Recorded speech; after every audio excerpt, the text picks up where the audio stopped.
Hello hi good evening everybody, this is CS वेब चितलांगे और आप सबका स्वागत है कॉर्पोरेट फाइनेंस के ब्रांड न्यू लेक्चर में। फिलहाल हम लोग अपना ICDR that is issue of capital and disclosure requirements regulations देख रहे हैं, जहां पे हम लोगों ने आईपीओ एफपीओ से रिलेटेड मेजॉरिटी वाली बातें कर ली है। अब हमें लास्ट की कुछ थोड़ी बहुत बातें करनी है। एडवर्टीजमेंट्स, पोस्ट इशू काम होता है लीड मैनेजर का, एफपीओ कैसे, फास्ट ट्रैक एफपीओ, सारी बातें करनी है। तो आपका जो मेजर चंक था और एक्चुअली जो आपका पढ़ने का चीज था अंडर आईपीओ वो कंप्लीट हो गया। आई थिंक आज और कल के बाकी will be done with IPO FPO. अब बस पोस्ट बाकी है, उसके बाद डॉक्यूमेंटेशन बाकी है। Once we are done with that, तो उसके बाद अपने को जाना होगा राइट्स इशू वगैरह में। तो ऐसे बारे में भी ठीक है। तो 3 दिन में हमारा ये वाला पोर्शन रहेगा, फिर अपने डॉक्यूमेंटेशन वाले पार्ट में चलेगा सबको। चलिए तो आइए देखते हैं अभी तक हम लोगों ने क्या डिस्कस किया था। हम लोगों ने शुरू किया था एकदम अपने आईसीडीआर के एप्लीकेबिलिटी। हम लोगों ने देखा एप्लीकेबल है, हाउएवर आपके सिलेबस 5 ही दिए गए हैं, IPO FPO, rights, QIPs and preferential. ये 5 चीजें आपके में दी है, आपको यही 5 पढ़ना है। डीआर लिस्टेड डीआर वगैरह आपके सिलेबस। फिर हम लोग आईपीओ एफपीओ में आए थे, तो हम लोगों ने समझा कि आईपीओ मतलब क्या, जब एक company the public that is an IPO. अगर केवल आईपीओ का बोले, company for the when an unlisted company is to the public for the first time to get listed on the stock exchanges, that is an IPO। वो सब करने के बाद हम लोगों ने देखा आईपीओ या एफपीओ आप शेयर की बात करो, या तो फ्रेश इशू ऑफ शेयर्स किया जा सकता है या फिर ऑफर फॉर सेल हो सकता है। ऑफर फॉर सेल क्या होता है? जब एग्जिस्टिंग शेयर होल्डर्स अपने शेयर्स देते हैं तो उसको ऑफर फॉर सेल बोला जाता है। उसके बाद हम लोगों ने आईपीओ एंड उसके नहीं, आईपीओ एक्चुअली बहुत सारे आईपीओ के हम लोगों ने देखा था कि क्या कॉम्बिनेशन है। तो हो सकता है आप आईपीओ कर, हो सकता है आप आईपीओ कर रहे हो ओएफएस से, और हो सकता है आप आईपीओ कर रहे हो फ्रेश इशू एंड ओएफएस के। बस इतना याद रखना, कंपनी के पास आईपीओ का पैसा केवल तब जाएगा when there is a fresh. OFS वाला जो भी कंपोनेंट, कंपोजिट इशू हो, पार्ट हो, या फिर नॉर्मल ओएफएस वाला ही हो रहा हो, उस एक भी पैसा कंपनी के पास नहीं जाता, पूरा का पूरा पैसा जाता है आपके सेल। ठीक है। फिर हम लोग आईपीओ के बात करें तो eligibility, in eligibility and general conditions, वो तीनों का हम लोगों ने चार्ट बनाया। फिर एफपीओ में हम लोगों ने ना, अगर मान लो कोई कंपनी आईपीओ कर रही है और आपका एलिजिबिलिटी क्राइटेरिया फुलफिल पा रही है, तो क्या वो फिर भी आईपीओ कर सकती है, लेकिन क्या करना पड़ेगा? ऑल्टरनेट बुक बिल्डिंग करना पड़ेगा। ऑल्टरनेट बुक मतलब आप मिनिमम 75% क्यूआईबी के लिए अलॉट करके रखते हो, मैक्सिमम 10 और मैक्सिमम 15 आपके आरआईआईएन एनआई इसके लिए होता है। ठीक है। उसके बाद इन लोगों के बाद हम लोग आ गए थे प्रमोटर्स का गोल्डन आपका जो परसेंटेज है 20%। अब वो 20% कब आ जाना चाहिए? आईपीओ स्टार्ट होने के एक दिन पहले। ऐसा हो सकता है कि पहले से प्रमोट होल्डिंग है 20% ज्यादा, तो हम एक भी पैसा भी नहीं मंगवाए, हो सकता है। उसके से बस क्या देना पड़ेगा? कैश फ्लो स्टेटमेंट देना पड़ेगा। ठीक है ना। जब आप बात करते हो इनकी प्रमोटर्स कॉन्ट्रीब्यूशन, प्रमोटर को 20% करना है, लेकिन प्रमोटर पूरा 20 कर पा रहा है, तो हेल्पर्स आ सकते हैं। वो 7-5-6 हेल्पर्स थे, बट वो मैक्सिमम 10% के आ सकते हैं। ठीक है। उसके बाद प्रमोटर्स बाद हम लोग ने लॉक इन पढ़ा था। Promoters contribution is locked in for 18 months, but उसके ऊपर कुछ भी एडिशनल होल्डिंग है तो 6 मंथ्स। बट अगर मान लो कंपनी का मेजॉरिटी अमाउंट जो फेस किया है is use for capital expenditure, capex के लिए किया जा रहा है, तो ये पूरा लॉक इन पीरियड आपका डबल हो जाता है। ठीक है। पूरा entire pre holding will be locked in for of entire pre holding. मतलब अब मान लो कोई कंपनी का आईपीओ हो रहा है, आईपीओ के अलावा नॉन प्रमोटर उन लोग की भी होल्डिंग लॉक्ड इन रहती है ना, for a period of 6 months, right. और उसके बाद हम लोग ने देखा था कि लॉक इन नहीं लगता है। अलग अलग इशू कौन कौन से आपके लॉक इन के, सॉरी कौन कौन से तरह से प्रमोटर ला सकते हो, वो था। फिर हम लोग आ गए थे प्राइसिंग में। तो प्राइसिंग में हमें है कि एक फिक्स प्राइस मेथड है, एक बुक बिल्डिंग है।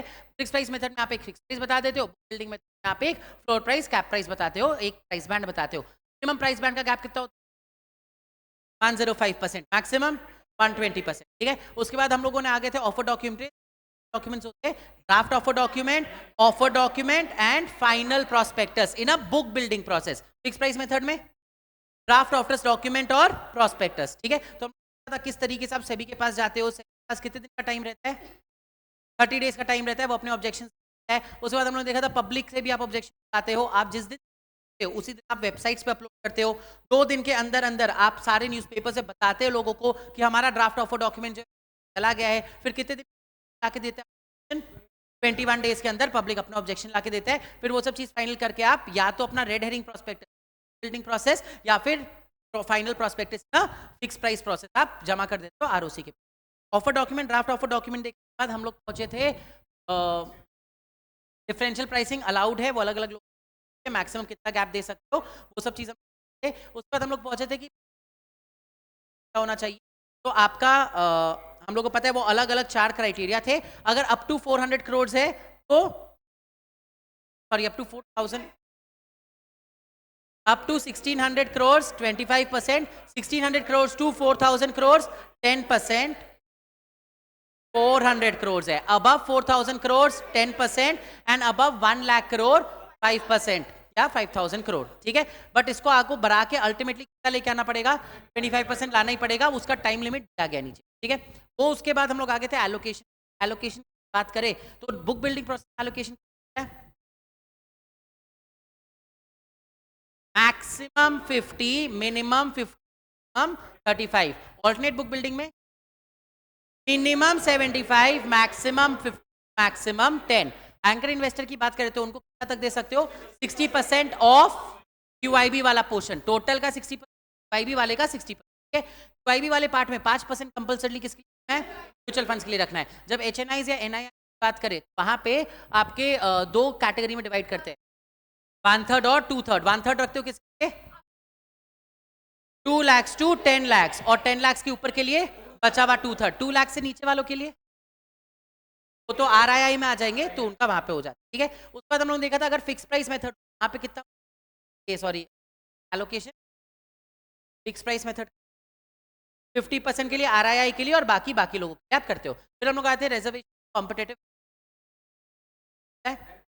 एम्प्लॉइज, किसके एम्प्लॉइज, इशुअर, होल्डिंग, सब्सिडियरी, और दूसरा एम्प्लॉइज के अलावा शेयर होल्डर्स, किसके किसके, इशुअर, होल्डिंग, सब्सिडियरी। चलो रिजर्वेशन की अगर बात करें तो मैक्सिमम जा सकते हैं एम्प्लॉइज का 5%, शेयर होल्डर्स का 10%। इंडिविजुअल एम्प्लॉय को आप कितना दे सकते हो, मैक्सिमम 2 lakhs। बट अगर मान लो एम्प्लॉइज रिजर्वेशन वाला पोर्शन अंडर सब्सक्राइब हो गया, अगर 2 लाख दे रहे हो तो in that case 5 lakhs each employ को दिया जा सकता है। तो अगर मान लो ओवरऑल ही मेरा एम्प्लॉय रिजर्वेशन हो गया तो जो बचा हुआ पोर्शन है कहां डाल देंगे हम, शेयर होल्डर्स रिजर्वेशन में। अगर शेयर होल्डर्स रिजर्वेशन भी अंडर सब्सक्राइब हो गया तो नेट ऑफर कैटेगरी में डाल देंगे। अगर उल्टा मान लो मेरा नेट ऑफर कैटेगरी है वो अंडर सब्सक्राइब हो गया लेकिन कैटेगरी ओवर सब्सक्राइब है, तो क्या हम रिजर्वेशन कैटेगरी का शेयर्स निकाल के उन लोगों को आरआईआई या नेट ऑफर का दे सकते हैं। नाउ एज एन एम्प्लॉय अगर मान लो या एज अ शेयर होल्डर अगर मान लो आपने मेरी किया है, हम रिजर्वेशन अप्लाई कर रहे हैं, क्या हम नेट ऑफर में अप्लाई कर सकते हैं? जनरल रूल है नहीं कर सकते हो, बट कुछ लोगों को अलाउ किया गया। किसको अलाउ किया गया? Employees of issuer and share holders of पर होल्डिंग सब्सिडियरी है सबको। बाद ये यहाँ पे पढ़ ली आसबा वो बहुत था। सिक्योरिटीज डिपॉजिट कितने करना पड़ता है, 1% का करना पड़ता है सिक्योरिटी। आईपीओ ग्रेडिंग किससे, क्रेडिट रेटिंग एजेंसी आपको लेना पड़ता है। अंडर राइटिंग के बारे में अगर बात करें तो अंडर राइटर कौन होता है, मर्चेंट बैंकर नहीं तो स्टॉक ब्रोकर। अगर आप अंडर राइटर को अपॉइंट करें तो क्या होना जरूरी, एक अंडर राइटिंग अग्रीमेंट। अग्रीमेंट में क्या लिखना जरूरी, क्या जरूरी, अंडर राइटिंग में कितना maximum number securities under right किया गया है वो स्पेसिफिक पहले से है। मिनिमम कितना सब्सक्राइब करना है अंडर राइट 90% पे होना है। चलिए फिर हम मॉनिटरिंग कौन होता है, एक credit rating agency. Credit rating कब आप मॉनिटरिंग अपॉइंट करते हो, जब आपका इशू 100 करोड़ से ऊपर का हो। कब तक वो मॉनिटरिंग काम करेगा, जब तक 100% इशू ना प्रोसीड्स ना हो जाए। अच्छा ये 100%, ये 100 करोड़ काउंट कर रहे हो एक्सक्लूडिंग ओएफएस है, एक्सक्लूडिंग ओएफएस वाला पैसा शेयर होल्डर्स के पास जाने वाला है, कंपनी पास नहीं आने वाला। तो आप क्या मॉनिटर करो, राइट। चलो अब ये जो मॉनिटरिंग क्या करता है, रिपोर्ट बनाता है, कितना क्वार्टरली रिपोर्ट बनाता है। रिपोर्ट बना के किसको देगा, board of directors. Board of directors क्या करेंगे, अपना कमेंट्स देंगे और उसके बाद उसको पब्लिश कर देंगे। कितने दिन के अंदर, 45 days from the end of quarter. Monitoring agency हम लोगों ने पढ़ा था, ये है एडवर्टीजमेंट। टोटल ओवरऑल एक इशू 4 एडवर्टीजमेंट आते हैं। पहला ड्राफ्ट ऑफ डॉक्यूमेंट हो गया उसके 2 दिन के अंदर अंदर, जब आपने रेड हेरिंग प्रोस्पेक्टस या फिर अगर फिक्स फाइनल प्रोस्पेक्टस को दे दिया। Third, opening. फोर्थ, ठीक है, इन चारों के टाइम पे एडवर्टीजमेंट हो। मान लो मेरा इशू पीरियड चल रहा है और बीच में मेरा बहुत अच्छा सब्सक्रिप्शन आया है, क्या हम उसके लिए एडवर्टीजमेंट कर सकते हैं? बट उसका डिटेल्स डिसमिनेट किया जा सकता है, क्या डिटेल्स दिया जा सकता है, बट एडवर्टीजमेंट नहीं किया। ठीक है, उसके बाद कितने दिन के अंदर अंदर इशू आना चाहिए?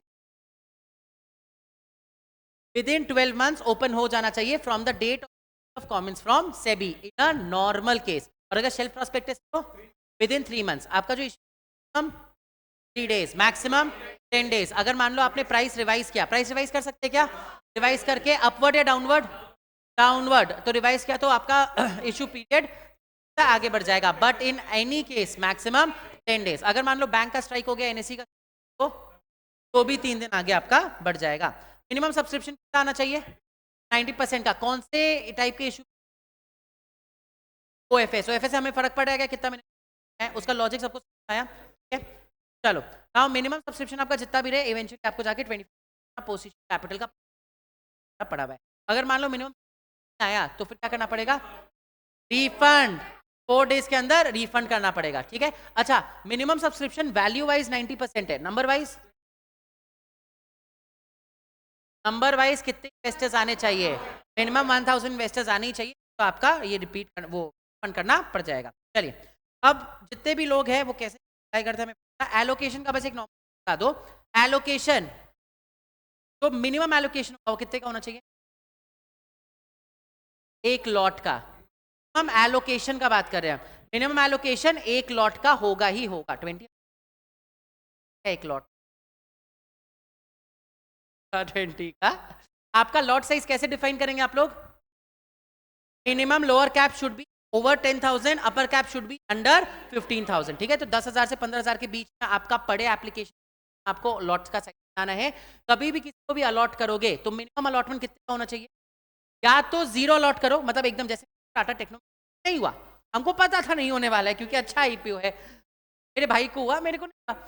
क्यों? बिकॉज बहुत ज्यादा ओवर सब्सक्राइब था, तो अलॉटमेंट कितना करना था? 1 लॉट का। ठीक है, अगर मान लो आपके पास इन्वेस्टर आगे कि अगर सबको एक एक लॉट देना पड़ जाए तो हमारा लिमिट क्रॉस कर जाएगा, तो फिर आप कुछ लॉट दोगे, कुछ दोगे। अब मान लो ऐसा केस आ गया कि सबको मैंने एक एक लॉट दे दिया, फिर भी अमाउंट बचा है, कुछ शेयर्स कैसे होते हैं? प्रो रेटा बेसिस में किए जाते हैं। आप कभी भी आपने एलोकेट रखा था उस ज्यादा शेयर्स नहीं, एक्सेप्ट आपने अगर मान लो 35 करोड़ एलोकेट कर कैटेगरी को, आप अलॉट करते वक्त 35 करोड़ कर सकते हो, उससे ज्यादा कर सकते हो क्या? 1% जितना कर सकते हो, वो भी किस पर्पस के लिए? राउंड ऑफ के लिए। आपको अगर यूज होता है तो 1% अलॉट किया जाता है। अगर मान लो आपने डिसाइड किया है कि आप अपने अलॉटमेंट का जो मनी वो कॉल्स में बुलाओगे, अलॉटमेंट के टाइम पे कितना पैसा मिनिमम मंगाना पड़ेगा? 25%। बचा हुआ पैसा कब मंगवाओगे?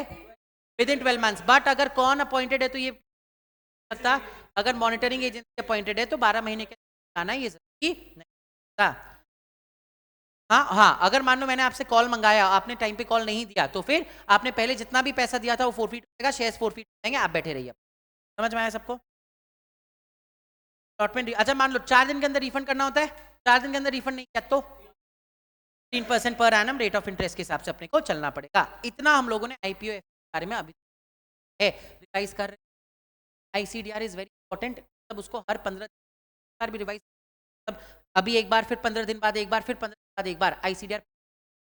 अगर आपने अभी एक बार रिवाइज किया और डायरेक्टली बोलोगे कि अब हम मार्च में उठाएंगे, तब नहीं चलेगा।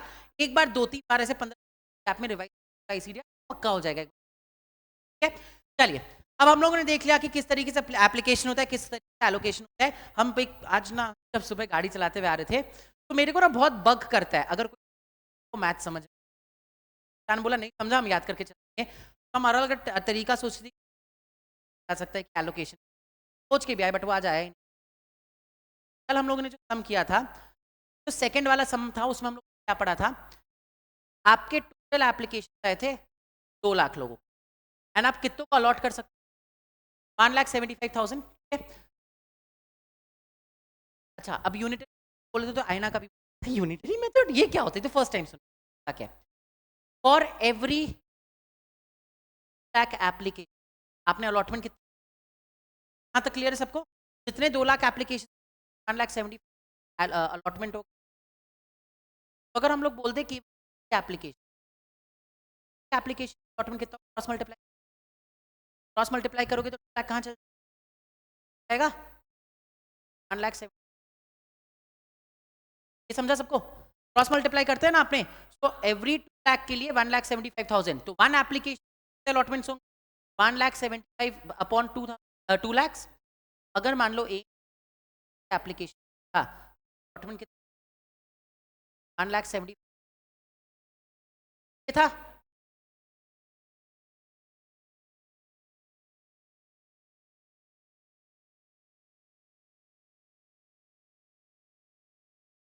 हाँ लिखे हम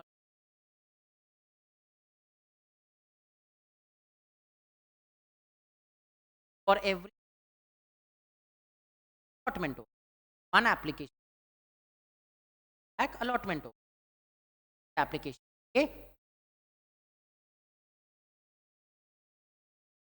बोलते हैं यूनिट थर्ड। कि आपको जब 2 लाख के लिए बताया गया 175, तो आपने एक यूनिट का निकाला ना, स्टडी मेथड आप पता लगा लेते हो एक कितना मिलने वाला है, तो अकॉर्डिंगली 3 कितना मिलेगा मल्टीप्लाई। यही अगर 300 की जगह 200 होगा तो इंटू 200, 100 होगा तो इंटू 100, 60 होगा तो into 6। This method is known as unit. हाँ, इसको ही यूनिट, एक यूनिट आप खोजते हो, that is known as unit method. Out किया था एनीवे तो कल हम लोगों ने ये सब डिस्कस कर लिया था। अब आपको बेसिक पढ़ना है पोस्ट इश्यू एडवर्टीज। तो एक बार आपका इशू हो जाए उसके बाद जो लीड मैनेजर, अच्छा सारा काम तो लीड मैनेजर को करना है। लीड मैनेजर कौन? Merchant banker has to be appointed. अच्छा लीड मैनेजर के साथ अग्रीमेंट मर्चेंट बैंकर को अपॉइंट करना पड़ेगा। कंपलसरी है या चॉइस है? कंपलसरी है, अग्रीमेंट करना पड़ेगा। ठीक है, तो एनीवे जो भी आपका लीड मैनेजर होगा वो आफ्टर द इशू बताएगा कितना सब्सक्रिप्शन है, क्या था अलॉटमेंट का बेसिस, कितने एप्लीकेशन आपको आए हैं, कितने एप्लीकेशन या सक्सेसफुल अलॉटीज थे, किस दिन आपने डिस्पैच कर दिया रिफंड्स को, किस दिन आपने डिस्पैच कर दिया, किस दिन आपने शेयर को अलॉट कर दिया, आपने किस दिन सिंडिकेट बैंक्स को। अब देखो होता क्या है, आप जब आजमा के थ्रू एप्लीकेशन देते, आपका मनी जो है वो तो बैंक के पास ही है ना, एप्लीकेशन बस आगे गया, बैंक में आप ही के अकाउंट में तो मनी रखा है। बाद अगर मान लो आपको अलॉटमेंट हो गया तो बैंक को इन्फॉर्म करता है ना आपका कंपनी, देखो इसको अलॉट हो गया है, इसका पैसा हमें भेज दो, और इसको अलॉट नहीं हुआ है इसका अनफ्रीज कर दो। आपने कब वो इन्फॉर्मेशन है सेल्फ सर्टिफाइड सिंडिकेट बैंक्स को, और किस लोगों को उनके उनके शेयर्स मिल गए, ये सारा इन्फॉर्मेशन के साथ आपको एक बाद एडवर्टीजमेंट करना पड़ता है। कब तक? With in 10 days from the complete of the activities मतलब रिफंड कंप्लीट हो जाए, आपका अलॉटमेंट ऑफ शेयर्स कंप्लीट हो जाए, उसके बाद 10 दिन के अंदर अंदर आपको ये एडवर्टीजमेंट करना पड़ता है। कहां कहां दोगे? English newspaper, regional newspaper. अच्छा रीजनल न्यूज़पेपर कहां का? जहां रजिस्टर्ड ऑफिस है। केवल अब न्यूज़पेपर में देने से हम लोग डिजिटाइजेशन की तरफ जा रहे हैं, तो आपको सारे stock exchange, because now this company listed. तो हम लोगों ने अभी तक सारा एडवर्टीजमेंट, कौन सा? Post issue advertisement. एक बार आपका इशू क्लोज हो गया, क्लोज होने के बाद आपने पूरा अलॉटमेंट वगैरह कर लिया, जिसको रिफंड करना था रिफंड कर दिया, जिसका पैसा आना था पैसा आ गया, सब हो गया। उसके बाद 10 दिन के अंदर अंदर ये काम करना पड़ता है कि वो पूरा एडवर्टीजमेंट के सारा डिटेल्स बताएगा, कितने एप्लीकेशन आए थे, किस अलॉटमेंट हुआ, अलॉटमेंट किस तरीके से हुआ, मतलब कौन सा बेसिस ऑफ अलॉटमेंट था, फिर आपने बैंक्स को कब बताया था, कब किया था, आपने किस दिन शेयर्स दिए थे, ये सारा डिटेल्स आपको बताना पड़ता है। ठीक है, तो ये पांचवा एडवर्टीजमेंट है। पहला एडवर्टीजमेंट, ड्राफ्ट ऑफ डॉक्यूमेंट जब आप अपलोड कर देते हो तो आप लोगों को बताते हो, क्या ऑब्जेक्टिव होता है उसका? लोगों से कमेंट्स मंगाना। दूसरा इंफॉर्मेशन एडवर्टीजमेंट, जब आप प्रोस्पेक्टस फाइल कर देते हो, अगर बुक बिल्डिंग इश्यू है तो रेड हेरिंग प्रोस्पेक्टस, और अगर फिक्स प्राइस मेथड है तो फाइनल प्रोस्पेक्टस। जब आप आरओसी के फाइल कर देते हो तब इशू होता है। जब ओपनिंग हो रहा है इशू का तब आप एक एडवर्टीजमेंट करते हो। चौथा, जब क्लोजिंग हो रहा है तब एडवर्टीजमेंट करते हो। पांचवा, पोस्ट इशू। समझ में आया? 5 एडवर्टीजमेंट साथ रहेंगे। अब आगे आते हैं, एक बार आपका लीड इशू कंप्लीट हो जाए उसके बाद लीड मैनेजर के ऊपर क्या क्या रिस्पॉन्सिबिलिटी है।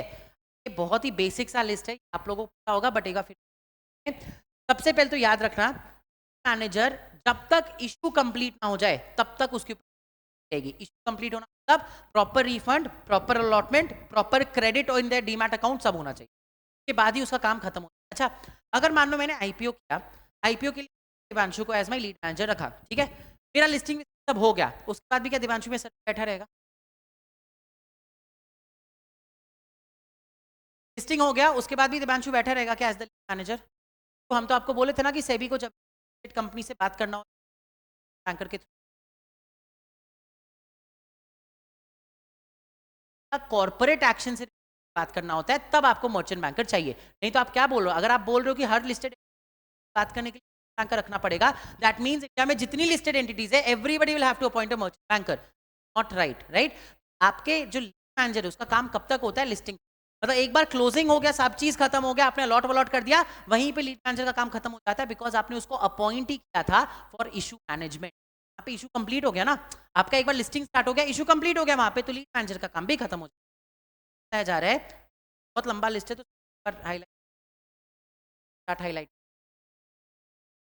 कॉर्पोरेट एक्शंस के लिए आपको क्या गया कि लिस्टेड एंटिटी बाय बैक करिए तो आपको चाहिए कहीं पे भी जब एंटिटी डील कर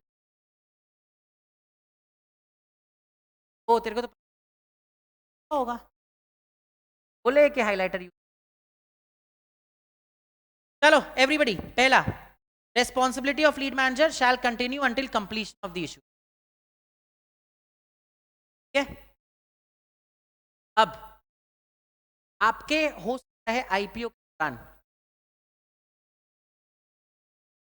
अच्छा एक बात बताओ, एज ए लिस्टेड आज टाटा मोटर्स फाइनेंस है, टाटा मोटर्स कंपनी, क्या हम अपना ग्रीवेंस कर सकते हैं? नहीं, उस समय मेरा अगर कोई grievance किसी लिस्ट वो लिस्टेड एंटिटी के पास हम रेज, राइट? यहाँ पे इस दौरान अगर मेरे ग्रीवेंस है तो आपके आईपीओ में हरकत से ग्रीवेंस है ना, सॉल्व करने की, समझ में आया? तो आप एक लिस्टेड एंटिटी का नॉर्मल फंक्शनिंग, अगर नॉर्मल फंक्शनिंग में कोई ग्रीवेंस है तो वो कंपनी एड्रेस करेगी, बट अगर मान लो किसी कॉर्पोरेट एक्शन के टाइम कोई ग्रीवेंस आपको आता है तो वो आपका लीड मैन, यहाँ पे भी इसको रेगुलरली मॉनिटर करना होता है, इन्वेस्टर जो रिलेटेड एक्टिविटी से अराइज करते हैं। ठीक है, नेक्स्ट, इसको पोस्ट इशू एक्टिविटी रिस्पॉन्सिबल रहना पड़ेगा। कब तक? जब तक लोगों को अपना सिक्योरिटी या डीमैट अकाउंट में शेयर्स या रिफंड मिल गया हो, एंड लिस्टिंग अग्रीमेंट कंपनी और स्टॉक एक्सचेंज, तब तक आपका इशू चल रहा है। कब कंप्लीट हो जाए आपका लिस्टिंग स्टार्ट, लिस्ट, राइट? तो जब तक लिस्टिंग तब तक आपको रिस्पॉन्स करना पड़ेगा, क्योंकि आपको इशू था और इशू अभी तक चल रहा है। अब बहुत सारे अलग अलग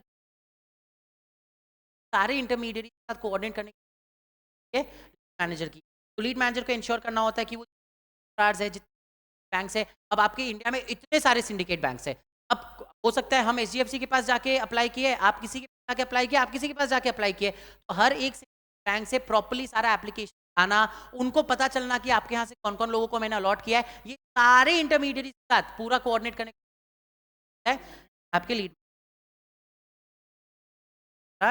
एंड वेरियस।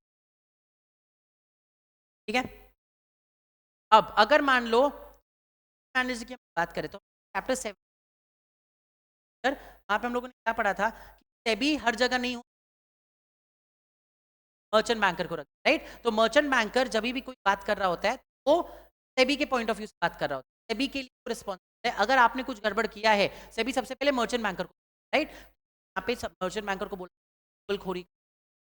अगर इशू के दौरान तुमको लगता है कि कोई भी इंटरमीडिएट अपना काम ठीक से है, तुम आके सेबी को कंप्लेन करना। Actually banker acts as watchdog for SEBI, SEBI is the watchdog for investors and merchant banker will act as the watchdog for SEBI. कुछ भी गड़बड़ हो रहा है तो वो आके सेबी को बताएगा। Act of formation by any,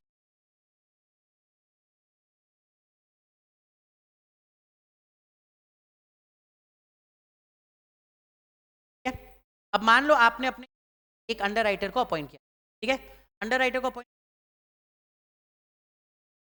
है डिवॉल्वमेंट, तब अंडर राइटर की फॉर एग्जाम्पल का सब्सक्रिप्शन आया ही है, तो बचे हुए 10 कौन लेगा? अंडर राइटर लेगा। अब अंडर राइटर को सपना आने वाला है क्या कि मेरे को फॉर्म करना पड़ेगा, तो ये रिस्पॉन्सिबिलिटी है कि आप इंश्योर करो कि दिस जो अंडर राइटर के पास जाएगा वो 10 आपका क्लोज, आपका ऑफर पीरियड आपके अंडर को पहुंच जाना चाहिए, तभी तो अंडर राइटर आके वो शेयर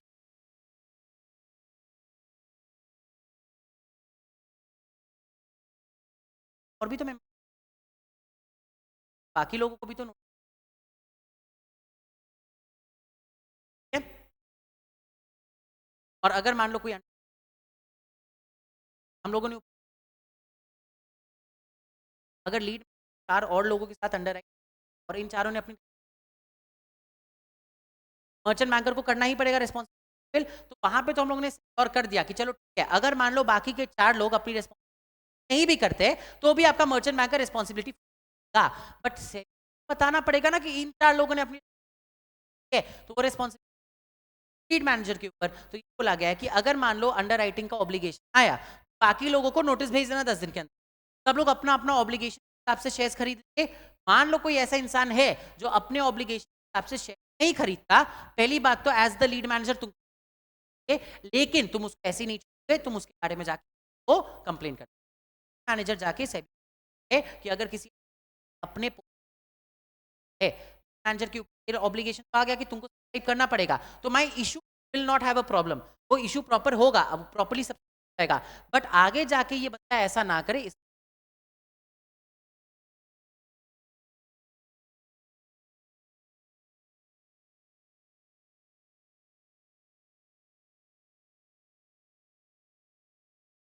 कंपनी का अब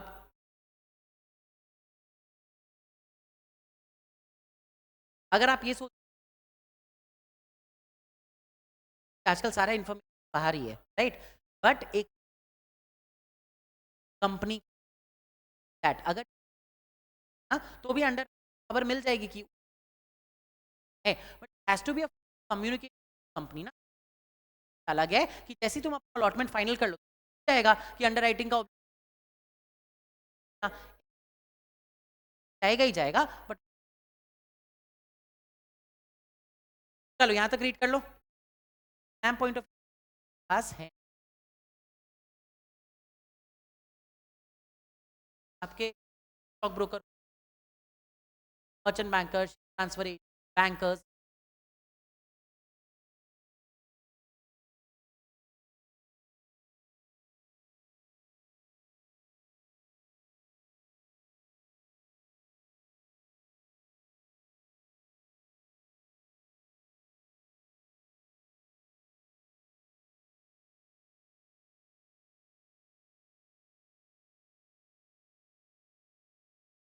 आजकल तो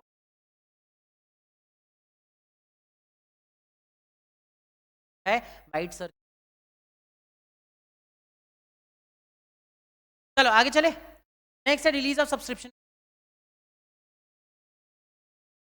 तो आजवा के थ्रू हमारा पैसा फ्रीज हुआ था ना, उसके बारे में बात किया जा रहा है, ठीक है। तो ऐसा बोला जा रहा है कि एक बार आपका प्रॉपर अलॉटमेंट वगैरह कंफर्म हो जाए तो लीड मैनेजर सारे बैंक्स के पास एक notice with a list of people जिनको अलॉट किया गया है, जितने लोगों को अलॉट किया गया है उन सबका पैसा रिलीज जाएगा in favour of the issuer, और जिन लोगों को नहीं अलॉट किया गया है उनका पैसा अनफ्रीज कर दिया जाएगा उनके अकाउंट में, ठीक है। नाउ अगर मान लो आपने पैसा वहां से रिलीज करवा के अपनी कंपनी के पास बुला लिया, अब जैसे फॉर एग्जांपल टाटा टेक्नो का अलॉटमेंट आज आ गया है, जितने लोगों को अलॉट किया गया ना सबके बैंक से उतना पैसा आज कट जाएगा, ठीक है। बट ये 4 तारीख को हो रहा है टाटा टेक्नो, ठीक है। तो आज क्या है 29, 4 तारीख आने में भी अब ये टाइम क्यों, बस हम लोगों ने जब दैट वाज अप्रूवल, ठीक है। अब हमको जाके स्टॉक एक्सचेंज के पास एक आना पड़ेगा, एप्लीकेशन डालना पड़ेगा कि हमारा इशू वगैरह हो गया है, प्लीज अप्रूवल दो ताकि हमारे शेयर आपके यहाँ प्रॉपर ट्रेडिंग स्टार्ट हो जाए, ठीक है। उसी समय एक आप एंटर, अब अगर मान लो आप अभी गए, सारा हो गया, सब टाटा टेक्नो का अलॉटमेंट वगैरह गया, अब आप गए स्टॉक एक्सचेंज के पास और स्टॉक एक्सचेंज पे हमारा अलॉटमेंट वगैरह क्या है, प्लीज हमें लिस्ट करवा दो। टाटा टेक्नो के हो सकता है कोई फाइनेंस का प्रॉब्लम हुआ हो, कुछ हुआ हो, उन्होंने बोला क्या वो पैसे लग सकता ना, रिफंड करना ही पड़ेगा। तो अगर मान लो ट्रेडिंग परमिशन आपको नहीं मिलता है तो आपको जिस दिन भी खबर मिला कि आपका लिस्ट नहीं वाला, उस 4 दिन के अंदर अंदर आपको सारा का सारा पैसा जो आप अपने फेवर कराए थे रिफंड कराना पड़ेगा। तो आज अगर टाटा टेक्नो का अलॉटमेंट हो गया, that does not mean Tata है बोल के हमें पता है कि लिस्टिंग होगा ही होगा, in fact most of the cases ही है, बट अगर मान लो कुछ मेजर प्रॉब्लम आ जाए तो चांस कि शायद अगले 4 दिन में ना हो, और अगर लिस्ट हुआ तो आईपीओ से अलावा एक पैसा कंपनी नहीं रख सकती, उन्हें वो पूरा का पूरा पैसा रिफंड करना पड़ेगा। कब? अगर मान लो टाटा टेक्नो को 3 दिसंबर को हम आपको लिस्ट तो 3 से 4 दिन 7 दिसंबर का रिफंड करना पड़ेगा। क्या तो इंटरेस्ट देना पड़ेगा कितने रेट पे? 15% पर एनम पे इंटरेस्ट आपको देना पड़ेगा। अब ये याद रखना, ये इंटरेस्ट ऑब्लिगेशन है। तो अगर मान लो कंपनी के पास पैसा नहीं है तो दैट डज नॉट मीन कि बच जाओगे और इंटरेस्ट देना पड़ेगा। अगर कंपनी के पास पैसा नहीं है देन कंपनी के साथ साथ director who will come jointly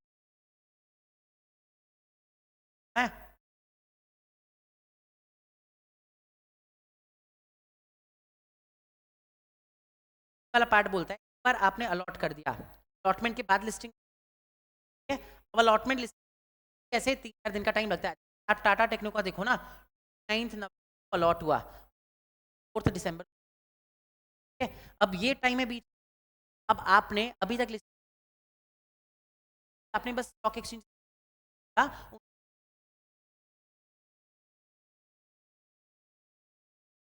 है, आपको अप्रूवल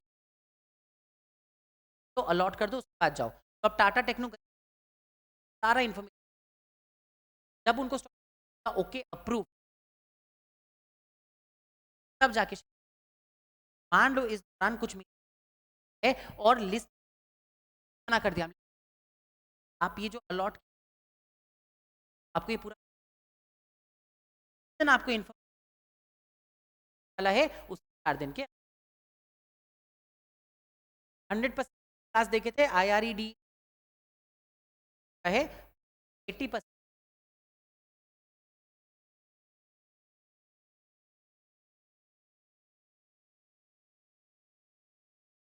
चलो समझ में आया? नेक्स्ट है प्रमोटर एंड प्रमोटर। अब अगर मान लो आपने ड्राफ्ट ऑफर डॉक्यूमेंट, अच्छा अगर मैंने ड्राफ्ट ऑफर डॉक्यूमेंट फाइल कर दिया, ठीक है, तो ड्राफ्ट ऑफर डॉक्यूमेंट से फाइल मतलब ड्राफ्ट ऑफर डॉक्यूमेंट के क्लोजर ऑफ द इशू के बीच में अगर आपके है तो आपको उस ट्रांजैक्शन के के अंदर सारे स्टॉक से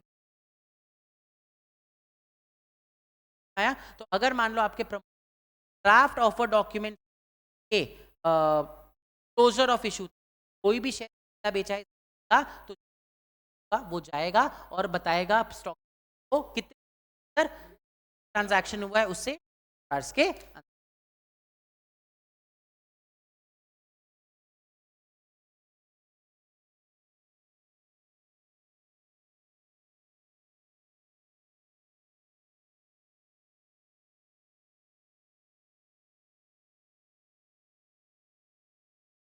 फुल इस बाद में मिलेगा और जनरली 99 अगर you clearly wrong for you to not get a final approval after getting, समझा? चलिए नेक्स्ट है पोस्ट इशू रिपोर्ट्स। एक बार आपका इशू का सब चीज कंप्लीट हो जाए, सब रिफंड कंप्लीट हो जाए, अलॉटमेंट कंप्लीट हो जाए, लास्ट काम करता है आपका लीड मैनेजर है पोस्ट का, जो किया जाता है with in 7 days of allotment या 7 days ऑफ रिफंड। अगर मान लो आपका इशू फेल कर जाए, फेल करने के बाद आपको 7 टाइम मिलता है, उसमें आप रिफंड को बताना। Restriction of the capital. अब अगर मान लो मेरी कंपनी है, कंपनी ने बोला है हम आईपीओ कर रहे हैं, तो अच्छा लगता है क्या कि आईपीओ कर सकते ना। तो कोई भी कंपनी जो आईपीओ अनाउंस करती है वो उस पीरियड में राइट्स इशू इशू आईपी ये सारी चीजें नहीं कर सकते। तो only they are allowed to do is अगर मान लो ईसॉप के क्यों, बिकॉज ईसॉप पहले कर रखा, व्हाट इफ 4 साल पहले का जो अभी इस कन्वर्ट होने वाला है तो नहीं रोक सकते कंपनी जिसका इशू चल रहा हो, चाहे हो क्योंकि तो चाहे आईपी हो, ओ हो या एफपी हो, एक बार आपने अपना ड्राफ्ट ऑफर डॉक्यूमेंट दिया, वहां से लेके क्लोजर के बीच तक आप किसी का इशू प्लस प्रेफरेंशियल क्यूआईपी हो नहीं कर, the only that you are allowed to do is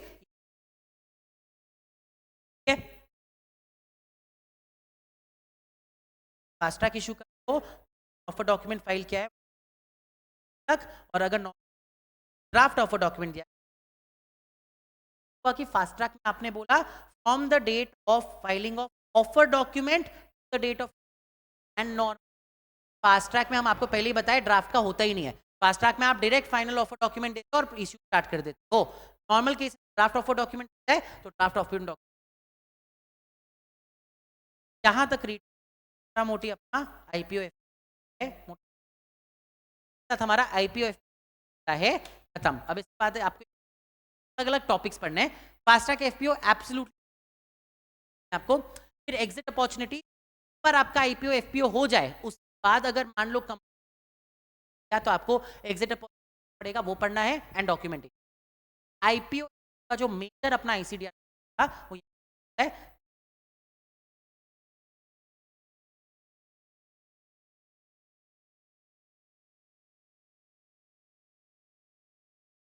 ICDR. हम बार बार बोल रहे कर लेना, हिंट दे केवल आईसीडीआर। आज में भी कल बहुत जाने का ही माय प्रॉब्लम देखेगा।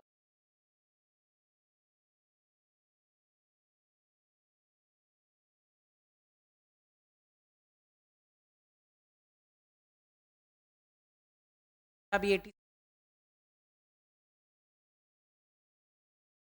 चला चला चला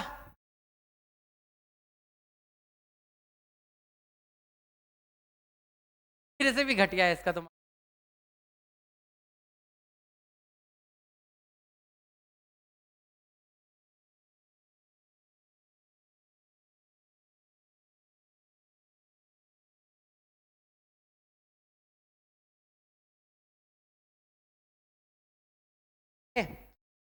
कोविड एंड फेब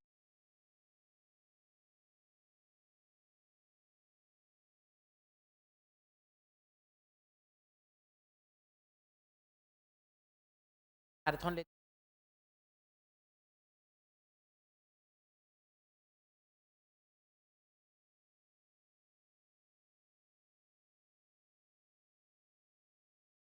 प्राउड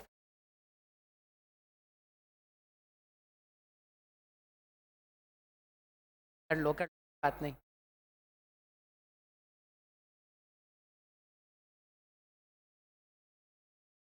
चलो हो गया सबका डन, ठीक है, कुछ नहीं था। अब अगला जो टॉपिक है fast track FPO important examination बहुत आराम से लोग एक क्वेश्चन आपके आईसीडीआर के अंदर या तो वो पूछ आईपीओ की या एफपीओ की एलिजिबिलिटी या फास्ट ट्रैक एफपीओ की एलिजिबिलिटी या राइट्स इशू की एलिजिबिलिटी। मतलब क्योंकि आप 6 तरह की चीजें पढ़ रहे हो ना, 6 तरह के क्राइटेरिया है, और बिकॉज इस चैप्टर का वेटेज है तो इट इज वेरी इंपॉर्टेंट। ठीक है, now what is a fast track IPO? कल फास्ट ट्रैक सीआईआरपी के बारे में डिस्कस किया ना। What is fast track CIRP? हम लोगों ने बोला था प्रोसेस के आगे फास्ट ट्रैक लगा दो, दैट मींस आपने टाइम कम किया है। अब एक बात बताओ, आप लोगों ने पूरा आईपीओ पढ़ा, इशू स्टार्ट कब होगा, कितने दिन का रहेगा, उसके बाद अलॉटमेंट कितने दिन आना चाहिए, अलॉटमेंट के बाद आपका लिस्टिंग कितने है, तो आपका मेजर टाइम क्या चीज लेता है? स्टार्ट होने के पहले वाला process is draft offer document से ऑफर डॉक्यूमेंट तक आने का प्रोसेस, राइट? तो हम लोगों ने बोला अगर इतना मेजर प्रोसेस है, इतना मेजर टाइम टेकिंग है, can we have a process where we not have to do all this draft offer document का नॉनसेंस? क्या हम लोग ऐसा कोई प्रोसेस कर सकते हैं जहां पे हमें डायरेक्टली ऑफर डॉक्यूमेंट फाइल करो और इशू स्टार्ट कर दो, सेबी से हर बार जा जाके पूछने की जरूरत नहीं है? अब एक बात बताओ, एक नॉर्मल कंपनी को हम लोग बोलते हैं सेबी के पास जाके पहले ड्राफ्ट ऑफर ताकि सेबी अपना ऑब्जर्वेशन दे। सेबी ऑब्जर्वेशन क्या हो जाएगा?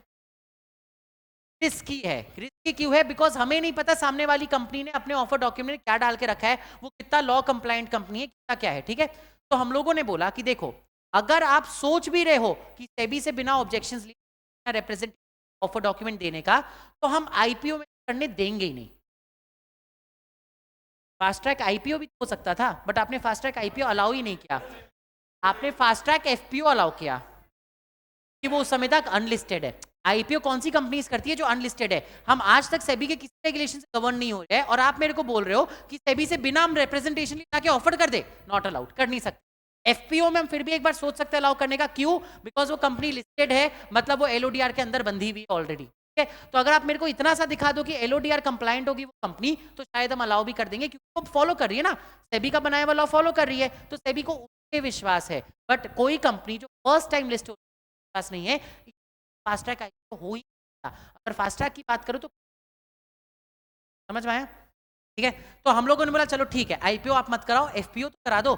तो सेबी ने बोला ठीक है, लेकिन हम हर कंपनी को, अभी जस्ट मैंने क्या बोला कि हम एफपीओ के बारे में सोच सकते हैं, क्योंकि एफपीओ वही कंपनी कर सकती है लिस्टेड है, एंड लिस्टेड कंपनीज पर एलओडीआर लगा हुआ है। अरे एलओडीआर लगा हुआ है, सब फॉलो थोड़ी करते हैं, राइट? तो हमने बोला हम केवल उसी कंपनी को अलाउ करेंगे फास्ट ट्रैक जो एलओडीआर कंप्लायंट हो।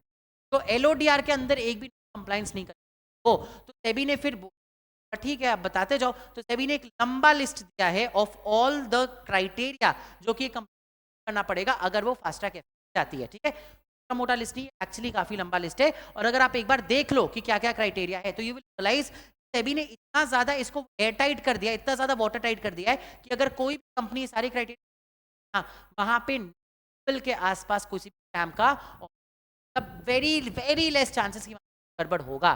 सेबी ने बोला हम अलाउ करेंगे बिना मेरे इन्वॉल्वमेंट के ऑफर डॉक्यूमेंट फाइल करने का, बट हर कंपनी को नहीं। ऐसी कंपनी जो प्रूव कर सके मेरे सामने आके कि वो कुछ भी गड़बड़ नहीं करी, अलाउ करें। तो आपको ऑब्जेक्टिव समझ, तो नाउ एलिजिबल, ठीक है। पहला, company has to be listed for at least, ठीक है, एटलीस्ट 3 साल तक वो लिस्टेड कंपनी हो, तभी हम उसको फास्ट ट्रैक अच्छा एफपीओ में क्या, अगर मान लो आज आईपीओ है, कंपनी का जब अपने रिक्वायरमेंट के साथ कर सकती है, बट अगर फास्ट ट्रैक एफपीओ करना है तो एटलीस्ट साल तक लिस्ट, आपका प्रमोटर ग्रुप का entire share holding demat form में, ये तो वन ऑफ द आईपीओ था ना, याद है आईपीओ में कि आपको अपने प्रमोटर्स का पूरा डीमैट में करना है। तो next, market capitalisation public shareholding का था वो 1,000 करोड़ का होना चाहिए अगर आप पब्लिक इशू कर रहे हो, और एटलीस्ट का होना चाहिए आप राइट,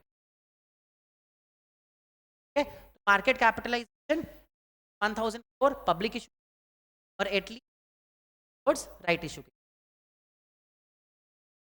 ज्यादा रिस्की क्या होता है पब्लिक।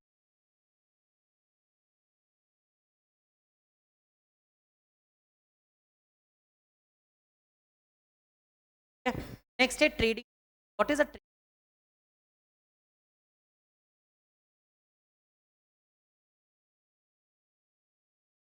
Volume trading.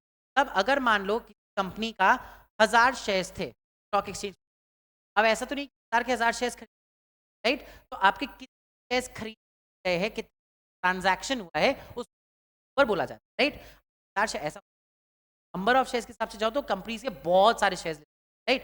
तब उसमें बोला गया है कि आपका एनुअल ट्रेडिंग तो पिछले मंथ्स के कैलेंडर कैलेंडर मंथ है का परसेंट एवरेज नंबर, तब पिछले 6 महीने का आप टर्नओवर निकाल लो ट्रेड, अगर मान लो पिछले 500 ट्रांजैक्शन आपके उसमें, अब पिछले 6 महीने का जिसका आपने ट्रेडिंग डाला, आप देख लो मार्केट में, मान लो 1000% 500% हुआ, रिक्वायरमेंट क्या है आपके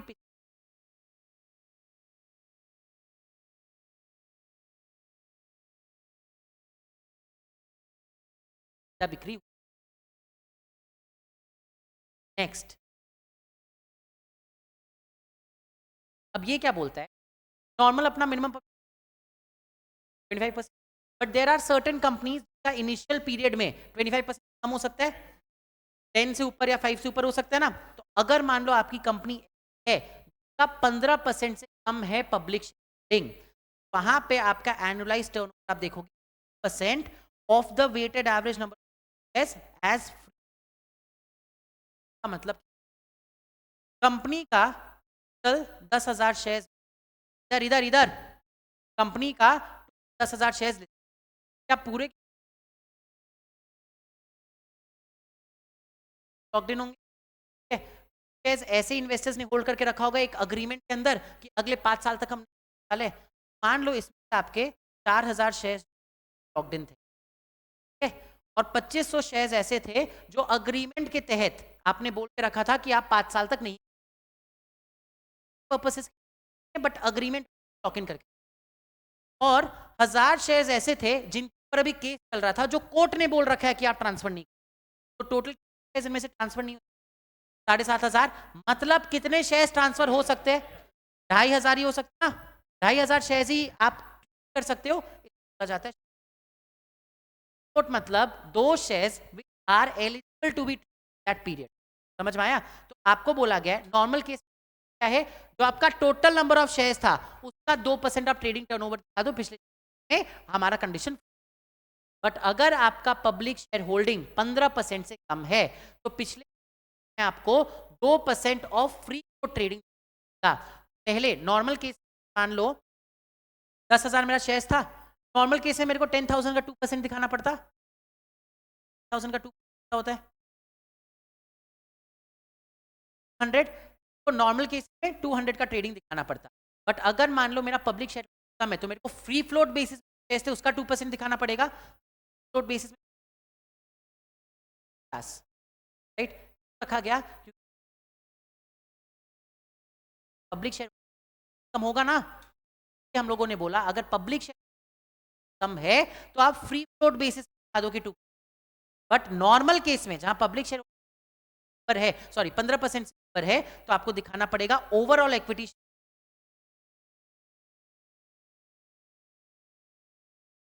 लॉजिक समझ में आया क्यों हम लोगों ने ऊपर वाले केस में इक्विटी शेयर्स का 2% है और दूसरे वाले केस में 2% पब्लिक शेयर?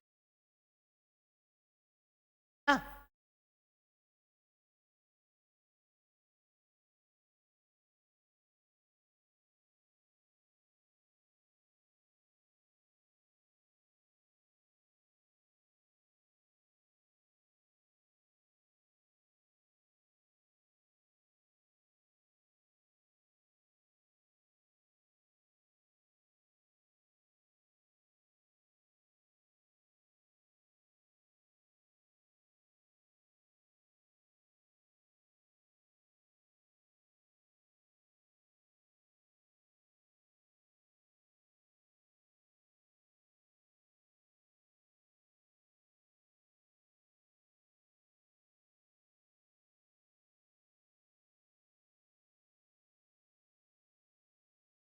ओए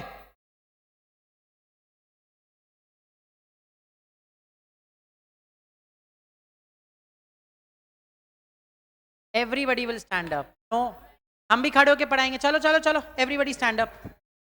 कोई बात नहीं, कल कल खाना खाया था, आज खाया कि नहीं खाया? एवरीबडी, हाँ तो बाकी everybody else will stand up, I am standing, you तेरा जेन्युइन प्रॉब्लम है ना, कांट हेल्प इट। बाकी लोग तो अगर लेट किया अगले क्लास में तो अगला हफ्ता पूरा क्लास नहीं आएगा, आएगा सब समझ में आएगा। चलो चलो, तेरे को भी प्रॉब्लम है, चलो वेरी गुड, बात नहीं, बाहर आके खड़े हो जाओ, बाहर खड़ा है ना। चलो समझ में आया? तो पहला कंडीशन क्या था? Listing for at least 3 years. दूसरा कंडीशन डीमैट फॉर्म में होना चाहिए। तीसरा कंडीशन मार्केट कैपिटलाइजेशन, हाँ अगर आप पब्लिक इशू कर रहे हो तो फिर 1000 करोड़, और अगर राइट्स इशू कर रहे हो तो 250 करोड़। चलो ट्रेडिंग टर्नओवर पे आ जाओ। नॉर्मल केसेस में ट्रेडिंग टर्नओवर कितने दिन का देखते हैं? पिछले 6 मंथ्स का। कितना परसेंट होना चाहिए?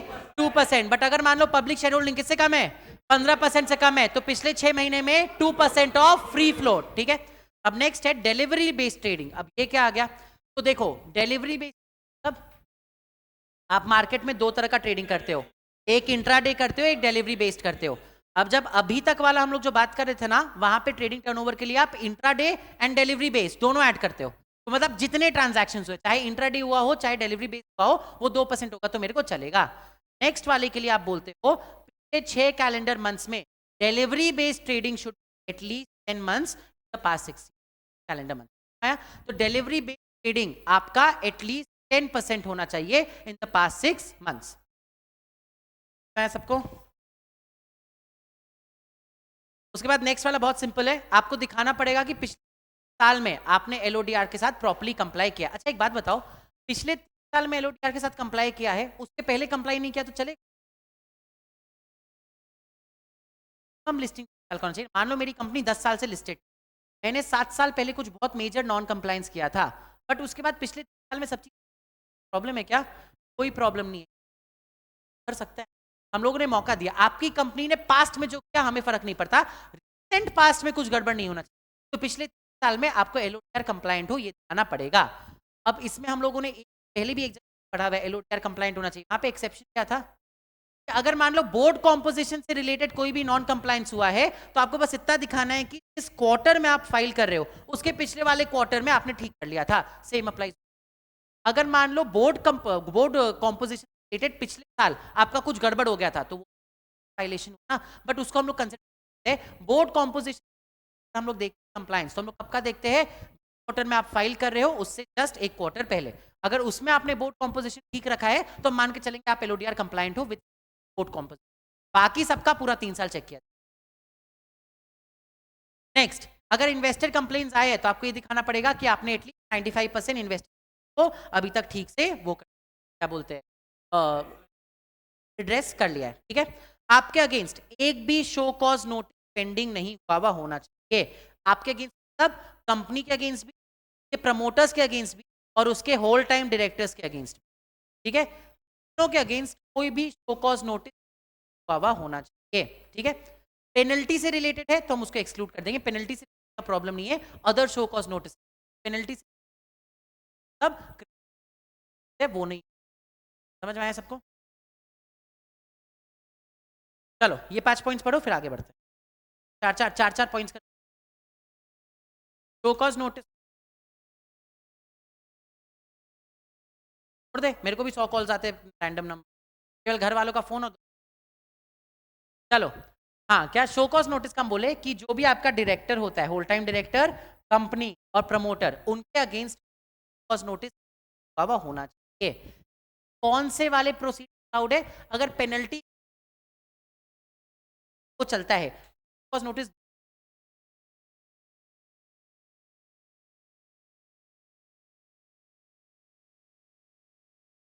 अगर आपके अगेंस्ट शो कॉज नोटिस है, मतलब देयर इज अ पॉसिबिलिटी कि शायद आपने कोई नॉन कंप्लायंस किया है,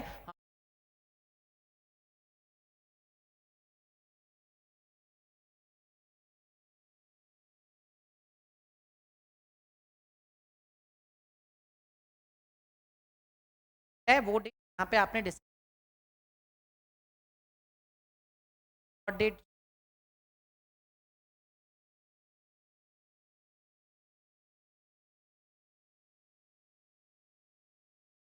क्या आगे बढ़े।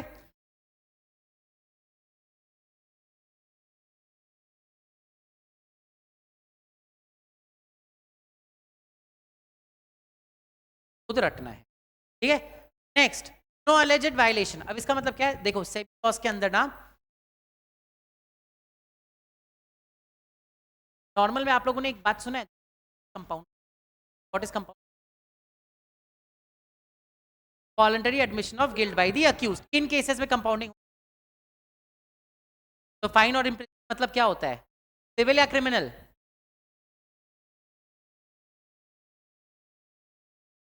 कंपाउंडिंग केवल क्रिमिनल मैटर्स का ही होता है, सिविल मैटर्स कभी कंपाउंड किए जा सकते हैं क्या? कभी नहीं किए जा सकते। हाँ, छोटे मोटे fraud is criminal in nature. और कौन से छोटे मोटे मैटर्स कंपाउंड होते हैं? अच्छा, तो क्रिमिनल बड़े बड़े होते हैं, तो जितना बड़ा ऑफेंस उतना आराम से आप कंपाउंड कर सकते हैं ना, उल्टा नहीं होना चाहिए था।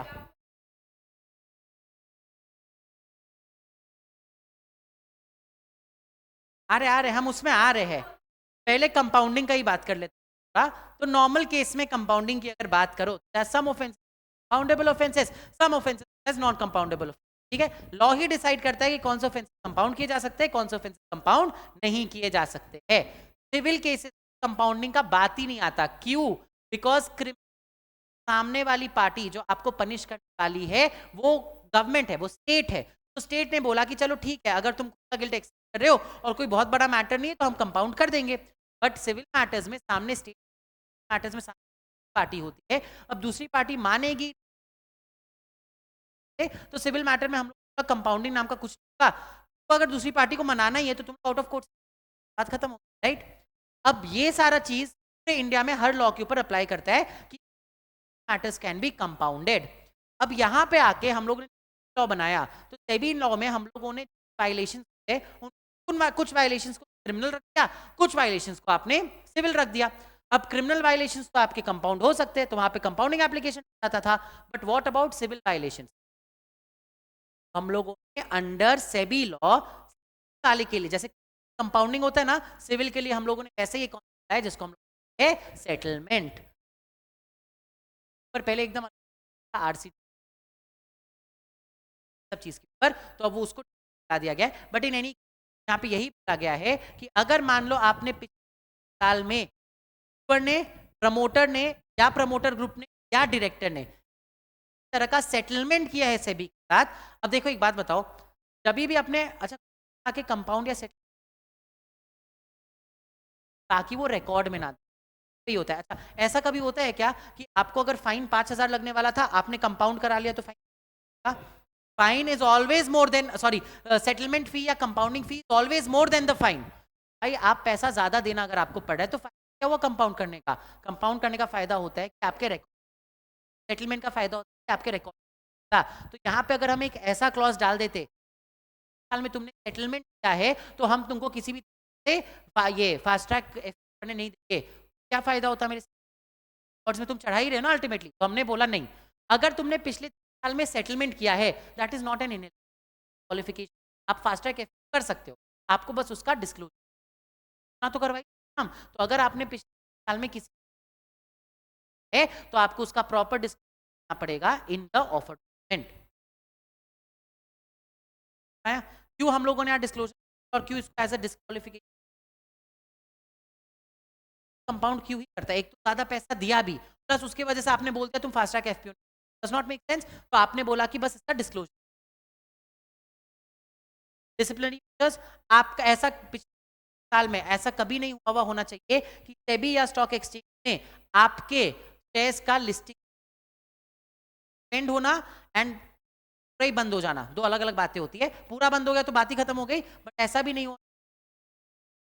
ठीक है? नहीं, नॉट अलाउड। साल में अगर, क्योंकि कब हुआ हुआ होता है जब आपने कुछ गड़बड़ किया तभी हुआ हुआ होगा, मतलब आपने गड़बड़, दैट इज ऑल्सो खड़े हो गए ना।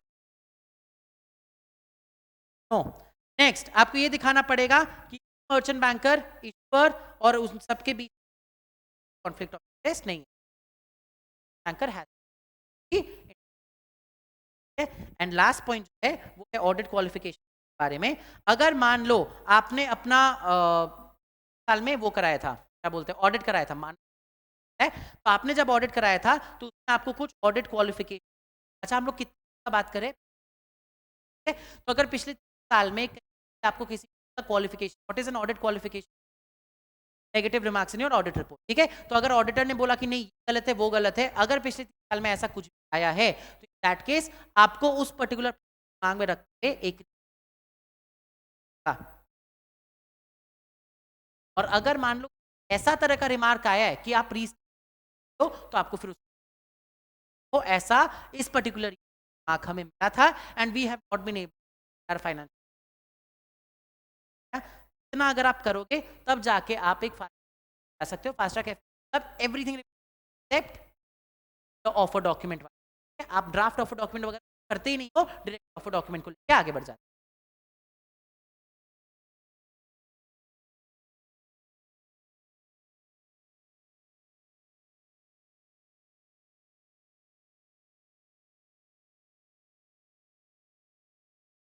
हम एग्जिट अपॉर्चुनिटी आज स्टार्ट नहीं कर पाएंगे, लंबा है ये तो। कल आपका एग्जिट अपॉर्चुनिटी एसएमई और आईजीपी होगा। नहीं अभी डॉक्यूमेंटेशन तक सेकंड पार्ट, फर्स्ट पार्ट ही चल रहा है, आईपीओ के बाद राइट्स होगा, राइट्स के बाद प्राइवेट प्रेफरेंशियल है, फिर क्यूआईपी है, SME है, नहीं SME नहीं, सॉरी, स्टॉक एक्सचेंज है, लास्ट ग्रीन ऑप्शन के ऊपर पैराग्राफ है। कब है क्या चीज? एग्जैक्टली सेम था। नहीं, अभी तक जो हम लोगों ने पढ़ा वो एग्जैक्टली सेम था। अब कम कर दिया आईसीडीआर और SAST दोनों वहां पे कम कर दिया, यहाँ बढ़ा दिया। डबल तुम लोग सबसे अच्छा नॉलेज होगा, एग्जीक्यूटिव में भी पढ़े हो, यहाँ पे भी पढ़े हो, बताओ।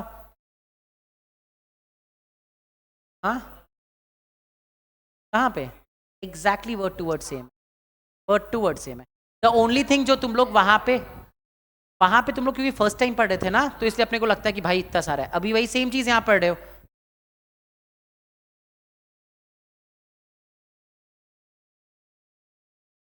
GDR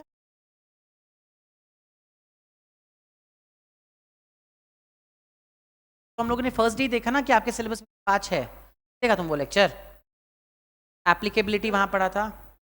GDR हाँ, आज भी हम वो चीज,